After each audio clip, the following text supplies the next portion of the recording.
Trump, or Tribulation Trump, has effectively dismantled democracy in America. Let me tell you what I mean by that. And I'm sure you probably see it, and you maybe have heard other people say democracy is threatened. No, it's gone. No, it's gone like Willie in the Chicago train station and Raising in the Sun when Sidney Poitier had given the last $10,000 that money to Willie to go into a business deal. Willie never showed up. He had to come home that night and tell his mama, Willie's gone. Willie gone with the money. No, democracy is gone in America. So that's first of all. I mean, if you, and especially for those people who have decided that they didn't want democracy anymore, and those are the Trump supporters. Now, I want to ask you to do something. I want to think for just a moment. Don't necessarily hate the Trump supporter, right? Don't hate them. They have discovered for their survival, and perhaps for their survival of North America, and to some degree for the survival of the Japheth race.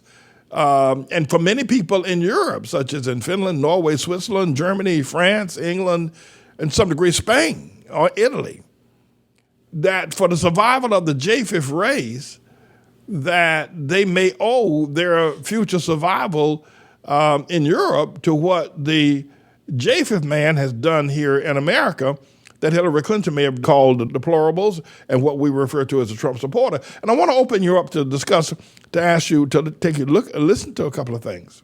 They have, with Tribulation Trump at the head of their group, dismantled democracy. And this is a Humpty Dumpty that you will not put back together again. Democracy in America as we once knew it, you know, during the Kennedy era, or even during the Roosevelt era, during the Teddy Roosevelt and the Rough Riders era, during the time of the, you know, trust busting, or, you know, that democracy is gone. And it isn't coming back. If you can't mend it, democracy of itself, I think it was Ben Franklin or someone who said in the writing of the Constitution that you've got a democracy if you can keep it. Well, because most nations can't keep it. Some of you who are students of history will be reminded of how Russia lost its sense of democracy, and even as a Christian nation, you know, as it was ran by a monarchy. And the same thing with China. China was never a full democracy. But Tribulation Trump is at the head of it, right? But not him by himself. He became the vanguard of the spearhead, if you will, for a group of people in America who are Japheth, and 99% Japheth, decided that they don't want the form of democracy that breeds the kind of debauchery that they think that America's headed towards. And so they've dismantled it. And the problem is, and the reason why democracy is so fragile and why Trump is the fact, listen, I think if I can advise you of anything, I don't know if you're politically attuned, but I can advise you of something. You need to start looking for something else other than the democratic process as a way of life until Jesus returns. If you believe in Jesus, I don't know if you do believe that. Me, I do believe in Jesus, and I'm looking for righteousness and the return of the Lord Jesus Christ. And I find myself, now listen to this very carefully, especially those of you of the religious understanding. I find myself living in the period of the tribulation. I no longer consider myself living in a democratic America. That's gone. I ain't that big a fool. Anybody who thinks that America is now a democratic nation, a nation of democracy, you know, you could have thought that 40 years ago or 50, 100 years ago and would have been absolutely stomped down right. That's gone. That's gone. Well, you see, Pastor Man, where you see yourself? I see myself living in the tribulation. Having said that, I don't want to get into all of that with you because you're going to go with that Southern Baptist, that ridiculous, satanic teaching of the Southern Baptists about pre-tribulation, that God's going to come and take all the Southern Baptists and evangelicals and the Japheth people out of the world, and then they're going to raise hell on everybody else, and then they're going to come back after that. That crazy pre-tribulation, I never heard anything. I've heard a whole lot of crazy stuff in my life about the Bible, you know, but I've never heard anything as crazy as the Southern Baptists believing in this nonsense that Jesus is going to make 3 trips to earth, come once born in Bethlehem, come back again just to get the evangelicals and, you know, and what they refer to as, like taken up in what is known as a rapture, then whack the heck out of everybody else with a tribulation.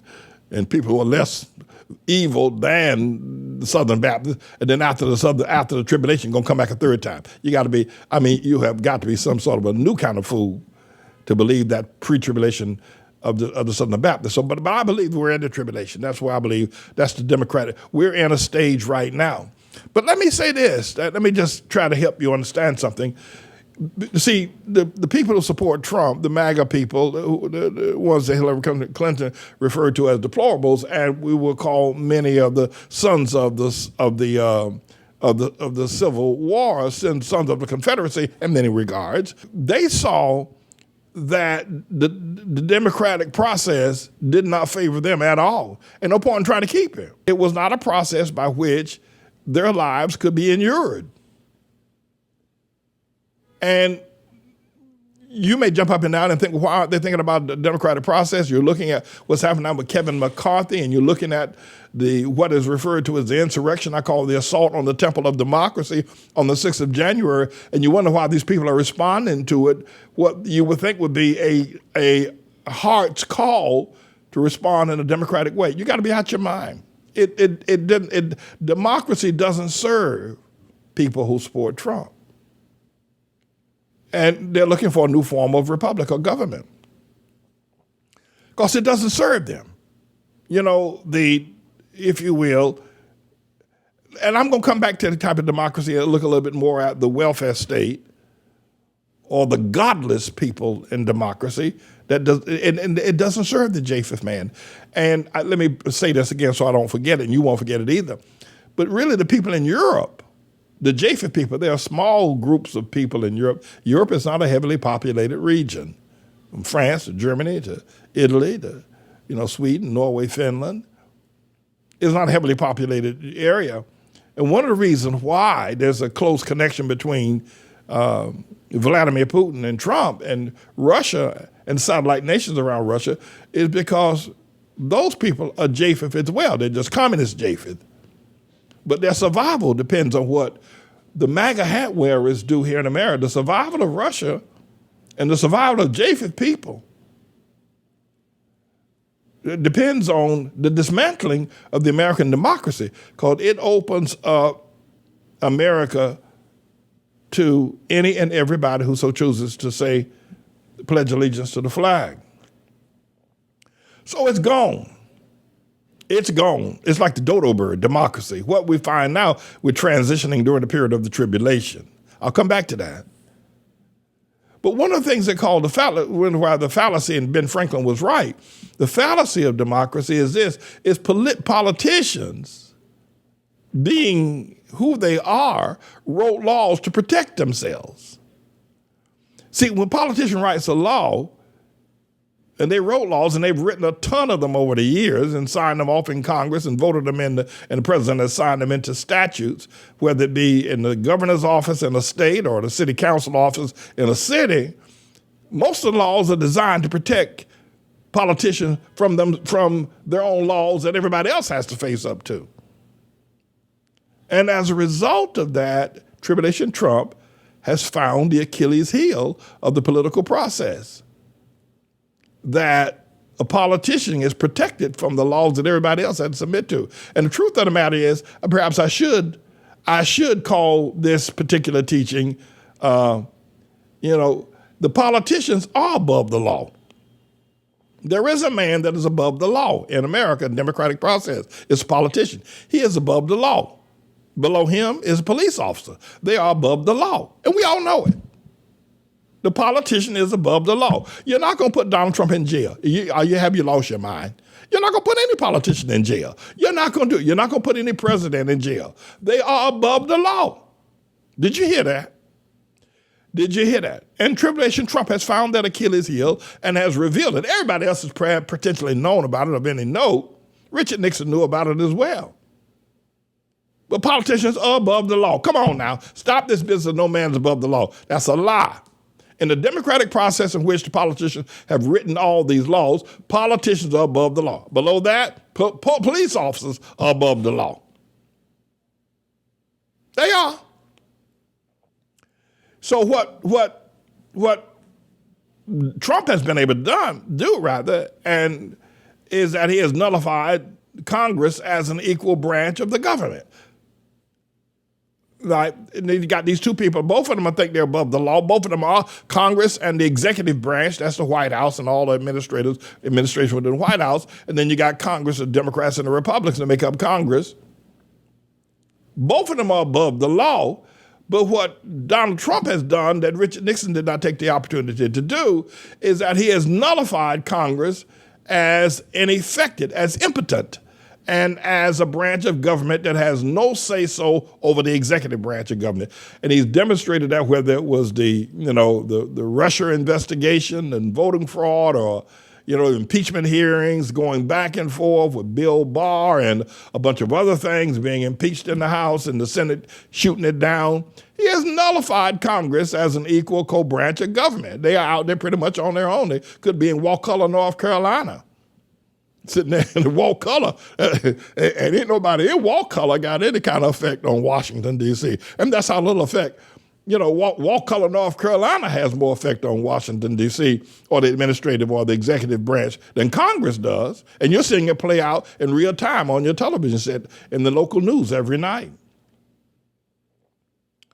And not just that, but Tribulation Trump has stacked the Supreme Court, to also considered an co-equal branch of government. That never made any sense to me in the first place. I mean, how could the courts, the courts don't, a lot of people try to legislate from the court. I understand that. And the court rules any disputes between the administration and the Congress. But Tribulation has said the Congress can make no law abridging the executive power. And Trump has made that as a president.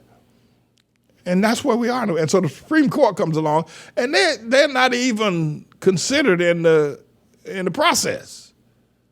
But what has happened is that Tribulation Trump has stacked the Supreme Court. Well, they could really be radicalized for the next 40 years, and the Supreme Court will rule in favor of the fact that Congress has been nullified. They might as well go home. But the thing of it is, you can't be angry with Trump about this. And I'm not trying to help him. I'm not here to help him. But I'm just telling you the truth. I figure you wanted to hear the truth from me. That's what you're going to always get. The truth of the matter is that if the shoe was on the other foot, Congress has written laws to protect themselves against people like you and I. Right? They have nullified the church. Yeah, Congress has written laws that says that the church, a spiritual authority, has no authority over them. And it goes on to Facebook and to groups that the church completely identifies, such as LGBT, completely identifies as ill-gotten. Congress has nullified the authority of the church to protect themselves. I'm watching now Steve Bannon, who told the Congress sent Steve Bannon a subpoena, said, come talk to us, we want to talk to you. Steve Bannon said, go to hell and take all your friends with you when you go. I ain't coming to talk to y'all. You have no power over me. They said, well, we're going to subpoena you. So what? I still won't sit. And the subpoena has no teeth. If he was ever convicted, which he'll never do, it'll never happen. If he was ever convicted, the most they could give him would be a year in jail, and 10 months he'd only serve. If the judge threw the book at him and gave him a year, he'd only serve 10 months. And the least they could give him would be 30 days and a $10,000 fine. He'll do that standing on his head. So Congress has written this weak law about a subpoena. The thing is weaker than sugar water. So now that Bannon has exposed this under the protection of Tribulation Trump, guess who else is going to say when they get a subpoena from Congress? Take that subpoena and use it next time you go to the bathroom, especially if you got diarrhea. A subpoena is a good thing for a diarrhea candidate in the bathroom, because I ain't going to use it. I'm not coming to tell Congress anything. Imagine Imagine if the mafia knew about this during the days when, remember that Robert Kennedy boy, John Kennedy's brother? Remember that Robert Kennedy boy was calling all the mafioso types down into Meyer Lansky and all that crowd back in the 60s to come to Congress to testify about the Cosa Nostra, right? And the mafia actually came. They came down there in their mafia suits and handkerchiefs and carrying their guns in Congress and all that kind of thing, But imagine if the mafia had been had their coat pulled the way Steve Bannon is letting everybody know. You don't have to answer a subpoena from the Congress. You can tell them to go to hell. So they put you in jail for 30 days. You can do 30 days in jail on standing on your head. If it ever gets to that point, you may win the case. The mafia would have never testified. Nobody else would ever testify. Now Steve Bannon is saying to the rest of the world, now that democracy has been dismantled, the democratic process in America has been dismantled, you don't have to answer a subpoena from Congress. Now you say, well, Pastor Bannon, what Congress is going to do is that they're going to write stricter laws. No, they're not. You know why? Because one thing that politicians are looking out for is they're looking out for themselves. They don't want to write, and to write a stricter law might restrict them, might mean that one day they may have to be called on the carpet by a church. Imagine if I had the authority, and depending on how the laws are written, imagine if I had the authority as a man of God, certified as the Lord's servant, to be able to call Nancy Pelosi on the carpet, or to be able to call Barack Hussein Obama on the carpet for promoting same-sex marriage. Imagine if I had that authority. And one of the things about these politicians, one of the things about them is that they're careful not to write any law that will backfire in their face. But imagine if I had the authority under the democratic process to call Barack Hussein Obama on the carpet for same-sex marriage. Can I share something with you? And I probably will share something with you, and I promise not to inflict myself upon you any further, and that is this. Did you know I actually held a trial? Because of the democratic process, because of the laws written by politicians, I actually, as a cleric, as a pastor, was able to put the president of the United States on trial. And I did it in the church. And I did it by New York State court procedures. I got 24 grand jury candidates to come together to hear the evidence and to vote as to whether or not Barack Hussein Obama should be indicted. And the charges, of course, were of his being ineligible to be president because of the birth certificate issue. Remember that? I actually put him on trial. After the 24, according to New York State grand jury proceedings, if a group of people who are citizens of a state get together and make an agreement, that is an official grand jury. It doesn't have to happen in the district attorney's office or down at City Hall. I did it. Then after that, I indicted him and called for a trial and held a trial right here. I did. Let me tell you something. Democracy is gone. It is gone. And politicians are not going to write any more stringent laws, because if they write them too stringent, I will be able to call them under the authority of the word of God on the carpet and hold a trial. The way the system works right now, you not only can do a citizen's arrest, but the citizens can hold a trial. They can put together a valid trial and convict. Now, we'd have to go to the marshals and to the authorities, the prison authorities, to remand somebody to prison. Listen, democracy is dead. And Trump, if whatever you want to say about Trump, you can say what you want about it. I got a lot of things to say about him, as you very well know. He has nullified Congress. They might as well pack their lunch or pack up and go home. They're never going to be able to lay hands on him or anybody that he is associated with.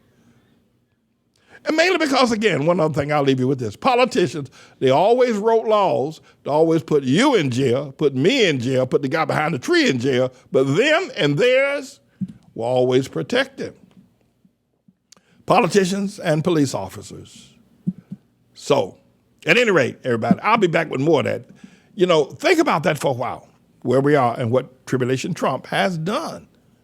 He has brought a brand new era, and democracy is dead. Me, I'm James David Manning. I'm the Lord's servant, and don't you ever forget it.